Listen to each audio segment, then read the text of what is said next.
Agostinho, em seu livro De Magistro, vai defender uma espécie de ocasionalismo epistemológico. Em resumo, Agostinho ensina em sua obra De Magistro que os sentidos apenas têm o papel de lembrar aquilo que o homem já sabe, ou instigar o homem para que ele aprenda com o mestre interior. Ou seja, os sentidos têm um papel, mas não é o de fornecer conhecimento. E é devido a essas ocasiões que o homem aprende com o mestre interior, o Logos, que colocam o nome de ocasionalismo, Agostinho de Hipona e o seu ocasionalismo.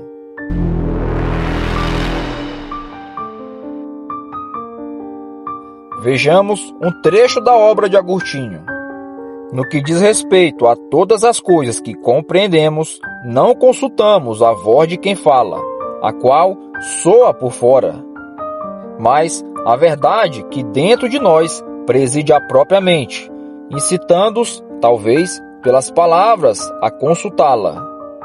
Quem é consultado ensina verdadeiramente que este é Cristo, que habita, como foi dito, no homem interior, isto é, a virtude icomutável de Deus e a sempiterna sabedoria, que toda alma racional consulta, mas que se revela a cada um quanto é permitido pela sua própria boa ou má vontade. E, se às vezes há enganos, isto não acontece por erro da verdade consultada, como não é por erro da luz externa que os olhos, volta e meia, se enganam. Luz que confessamos consultar a respeito das coisas sensíveis, para que nolas mostre na proporção em que nos é permitido distingui-las. Um só é o vosso mestre, que é o Cristo. Mateus capítulo 23, versículo 10. Eu sou a verdade. João capítulo 14, versículo 6. Senhor Deus da verdade. Salmos capítulo 31, versículo 5. Mas eis que agora admito e concedo que, quando as palavras tenham sido recebidas pelo ouvido daquele por quem são conhecidas, a este possa também parecer que quem fala tenha realmente pensado no seu significado. Mas daí decorre, por acaso, que também aprendeu o que agora estamos indagando, isto é, que aquele tenha falado a verdade? E porventura, os mestres pretendem que se conheçam e retenham os seus próprios conceitos, e não as disciplinas mesmas, que pensam ensinar quando falam. Mas quem é tão tolamente curioso que mande o seu filho à escola para que aprenda o que pensa o mestre?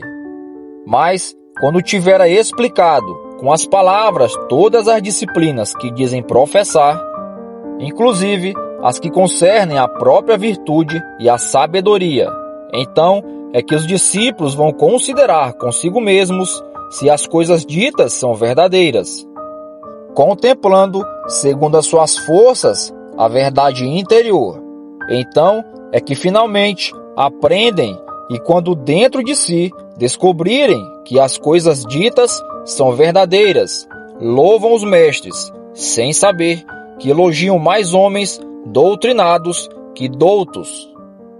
Se é que aqueles também sabem o que dizem, erram, pois os homens, ao chamarem de mestres os que não são, porque a maioria das vezes, entre o tempo da audição e o tempo da cognição, nenhum intervalo se interpõe. E porque, como depois da admoestação do professor, logo aprendem e interiormente julgam que aprenderam pelo mestre interior, que nada mais faz do que admoestar.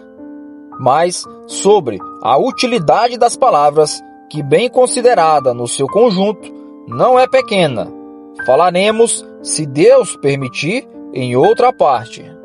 Agora, avisei-te simplesmente que não lhes atribuas importância maior do que é necessário, para que não apenas se creia, mas também se comece a compreender com quanta verdade está escrito nos livros sagrados, que não se chama a ninguém de mestre na terra, pois o verdadeiro e único Mestre, todos estão no céu, mas o que depois haja nos céus, nolo ensinará. Aquele que também, por meio dos homens, nos admoesta com sinais, e exteriormente, a fim de que, voltando para ele interiormente, sejamos instruídos. Amar é conhecer a ele.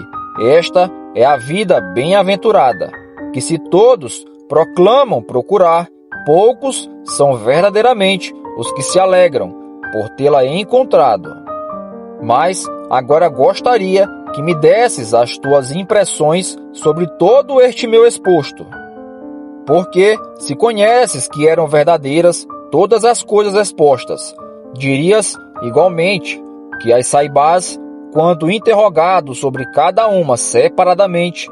Observa, portanto, de quem as aprendestes, não certamente de mim, a quem terias respondido, se interrogado sobre elas. Se ao contrário, conheces que não são verdadeiras, nem eu, aquele que as ensinou a ti, eu, porque não tenho nunca a possibilidade de ensinar, aquele, porque tu não tens ainda a possibilidade de aprender. Mateus capítulo 23, versículo 9 e 10 e João capítulo 17, versículo 3.